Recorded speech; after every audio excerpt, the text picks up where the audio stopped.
મોરબીના જેતપરમાં જે ઉપવાસ આંદોલન ચાલી રહ્યું હતું, હવે આંદોલનનો પાર્ટ 3 આવવાનું છે. પણ આ આંદોલનનો સૌથી મહત્વનો ચહેરો એટલે કે નિલેશ એરવાડિયા. ઘણા બધા વિવાદો બાદ તેમને આંદોલનથી દૂર કરવામાં આવ્યા. આમ તો ઉપવાસ છાવણીમાં જે તેઓ પણ બેઠા હતા, બધાએ પારણા 48 કલાકમાં કરી લીધા અને ગઈકાલે છેક નિલેશ એરવાડિયાએ પારણા કર્યા છે. પારણા કર્યા બાદ જે મીડિયા સમક્ષ તેમનું નિવેદન આવ્યું છે ખૂબ ચોંકાવનારું છે. ઘણા બધા ખુલાસા કર્યા છે, ઘણા બધા આરોપ પણ મૂક્યા છે. તેના વિશે વાત કરવી છે. નમસ્કાર ગુજરાત BS9 ટીવી ન્યૂઝમાં આપની સાથે હું છું ભગવતી વિશાવડિયા. મોરબીનું જે જેતપર છે ન માત્ર ગુજરાતમાં પરંતુ નેશનલ લેવલે તેની ચર્ચાઓ થઈ રહી હતી. વીજલાઇનના વિરોધમાં જે આંદોલન ચાલી રહ્યું હતું એનો પાર્ટ 3 હવે આવવાનો છે, પરંતુ પાર્ટ 2 ખૂબ મહત્વનો હતો. પાર્ટ 2 માં આંદોલનકારી નિલેશ એરવાડિયા છે, તે હતા સમિતિમાં. ઘણા બધા તેમણે સજેશન આપ્યા હતા, ઘણું બધું તે આંદોલન તીવ્ર બનાવવાનો પ્રયાસ કરી રહ્યા હતા. પરંતુ જે હકાબા ગઢવી અને તેમનો જે ઓડિયો વાયરલ થયો ત્યારબાદથી તેમને છાવણીમાંથી બહાર કરવામાં આવ્યા હતા. છાવણીમાંથી બહાર થતાની 48 કલાકમાં જે આંદોલનકારીઓ હતા તેમણે છે પારણા કરી લીધા.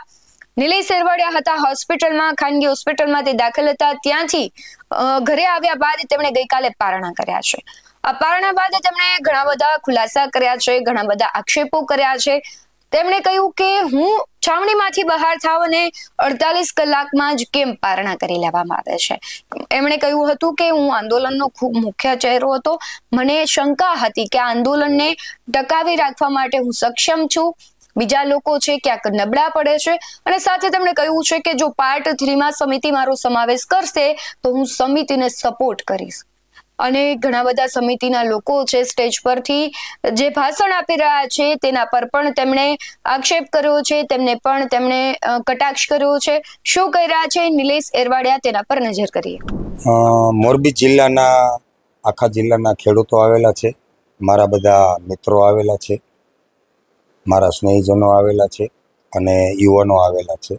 તમામ જ્ઞાતિ જાતિના મિત્રો અહીંયા આવેલા છે અને પારણા કરેલા છે, બધાની લાગણીને માન આપીને.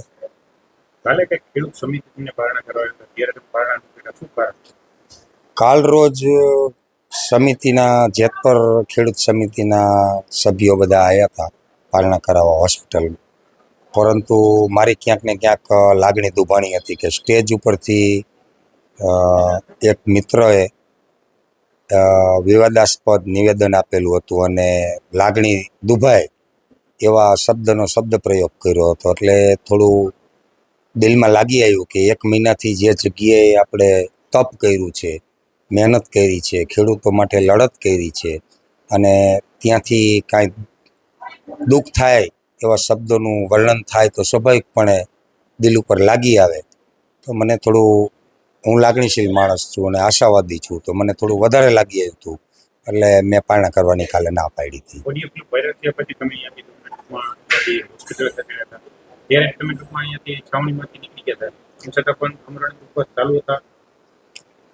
ઓડિયો ક્લિપ એ વાદ વિવાદ જે થયા ત્યારબાદ મને ત્યાં વાતાવરણ સમિતિ તરફથી કે થોડું અનકમ્ફર્ટેબલ લાગતું હતું. એટલે મેં સ્વૈચ્છિક જ એવો નિર્ણય લઈ લીધો હતો કે હું અહીંથી આ સ્ટેજ છોડી દઉં અને જેથી કરીને ખેડૂત છાવણી જે છે એને ક્યાંય છાંટા ના ઉડે એવા હેતુથી મેં છાવણી સ્વૈચ્છિક રીતે જ છોડેલી હતી.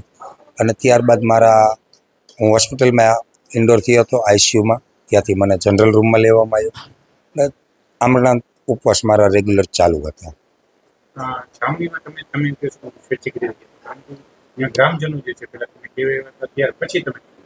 એ મારી સાથે ચર્ચા કરવા આવ્યા હતા કે નિલેશભાઈ આવું મીડિયાના માધ્યમથી મેસેજ મળ્યા છે તો તમારું શું કહેવાનું થાય છે. એટલે આર્ગ્યુમેન્ટ કરી હતી, એકબીજાએ ચર્ચા કરી હતી.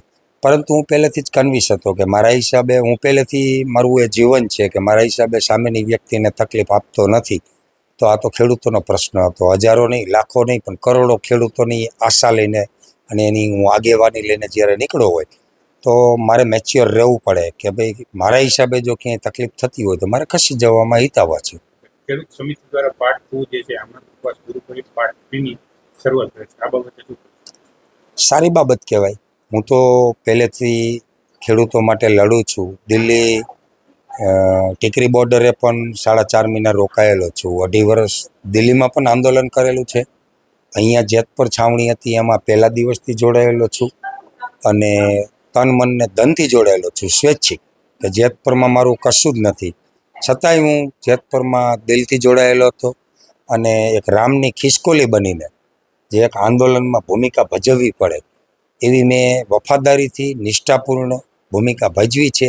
એ ગુજરાતના તમામ ખેડૂતો જાણે છે અને આવનારા પાર્ટ 3માં જે ખેડૂતો આયોજન કરી રહ્યા છે આખા ગુજરાતનું, બહુ સારી બાબત કહેવાય. આજે ગુજરાતની અંદર ખેડૂત જાગૃત થઈ ગયો છે, એક થયો છે, એકજૂથ થયો છે, સંગઠિત થયો છે અને આવનારા સમયમાં હજી જે માગણીઓ ઊભી છે એના માટે નવું સંગઠન બનવું જરૂરી છે. 18 વરણ તમામ જ્ઞાતિ જાતિ ધર્મ સંપ્રદાયનું એક મજબૂત સંગઠન બનવું જોઈએ, બિન રાજકીય, અને એમાં લીડરો એવા હોવા જોઈએ કે નીડર હોવા જોઈએ મારા જેવા, જે જાંબાજ હોય, કોઈના બાપથી ડરે નહીં, સરકાર સામે સલ્તનત સામે આંખ ઊંચી કરીને અવાજ કરી શકે. જોખેલું બોલવાવાળાથી આંદોલન થતા નથી. એટલે ક્યાંક ને ક્યાંક ઘણી બધી શંકાઓ થતી હોય છે, પણ જ્યારે લીડર તમારો નીડર હોય છે ત્યારે એને સાંભળવા માટે કે એના પ્રેઝન્ટેશનની રજૂઆતો લેવા માટે લોકો આવતા હોય છે અને લોકોનો જૂથ એક વિશ્વાસથી સમૂહ બનતો હોય છે. તો ક્યાંક ને ક્યાંક ત્રીજા ચરણ પાર્ટ 3 થવા જઈ રહ્યું છે તો વેલ એન્ડ ગુડ કહેવાય. મારી જ્યાં પણ જરૂરિયાત લાગશે કમિટીને, હું કમિટીમાં રહેવાનો પણ આગ્રહ રાખીશ જો મને સ્થાન મળશે તો.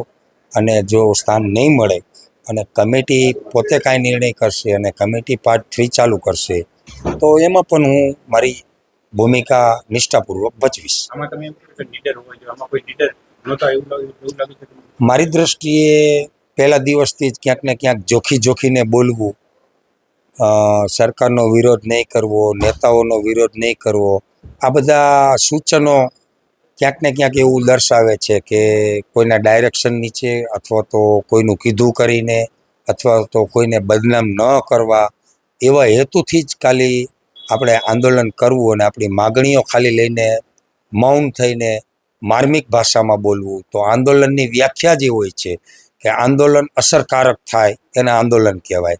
હું તો ચંદ્રશેખર આઝાદનો, વીર ભગતસિંહનો દીવાનો છું, એટલે મને એ બધું મીઠું રાજનીતિની ભાષા બોલતા ન આવડે. કોના ડાયરેક્શન નીચે થતું એવું લાગે? થતું હોય જેના ડાયરેક્શન નીચે, તમે કેના ઉપર છો? જે લોકોએ આંદોલન તોડવાના પ્રયાસો કર્યા છે, જે લોકોએ મને અહીંયાથી ઉઠાવવાના પ્રયત્નો કર્યા છે, ઉઠાડવા માટેના કારસાઓ રચ્યા છે. આપ સૌ મીડિયા મિત્રો પણ જાણો છો કે નિલેશ એરવાડિયા કેમ કરીને આ સ્ટેજ છોડે, નિલેશ એરવાડિયા કેમ કરીને વેચાય, કેમ કરીને દાગી બને, એની લોકો 10 દિવસથી રાહ જોતા હતા. અને મને પણ ખબર હતી અને ગુજરાતના ખેડૂતોને પણ ખબર હતી કે નિલેશ એરવાડિયા સ્ટેજ ઉપરથી ઉતરી જશે એટલે 48 કલાક આ સ્ટેજની વેલિડિટી નથી. અને એ જ બન્યું છે કે મારા ઉતરવ્યા પછી 48 કલાકમાં પારણા થયા છે. તો ક્યાંક ને ક્યાંક કોકને ડાયરેક્શન હશે. કોનું ડાયરેક્શન? તો સમય થશે ત્યારે બધું આવશે, સમય થશે ત્યારે બધું વાતતું ગાતું આવશે. નિલેશ એરવાડિયાનું જે નિવેદન આવ્યું છે એની પહેલા જે સમિતિઓએ નિવેદન આપ્યા છે, પાર્ટ 3 ની જાહેરાત કરી છે, તેને લઈને તમારું શું માનવું છે કમેન્ટમાં જરૂરથી જણાવજો. બાકી આવા જ વધુ અહેવાલો સાથે ફરી મળતા રહીશું. તમે અમારી યુટ્યુબ ચેનલને સબસ્ક્રાઇબ કરવાનું અને ફેસબુક અને ઇન્સ્ટાગ્રામ પર ફોલો કરવાનું ભૂલશો નહીં. બાકી નવી અપડેટ્સ મેળવવા માટે આપ જોતા રહો BS9 ટીવી ન્યૂઝ. નમસ્કાર.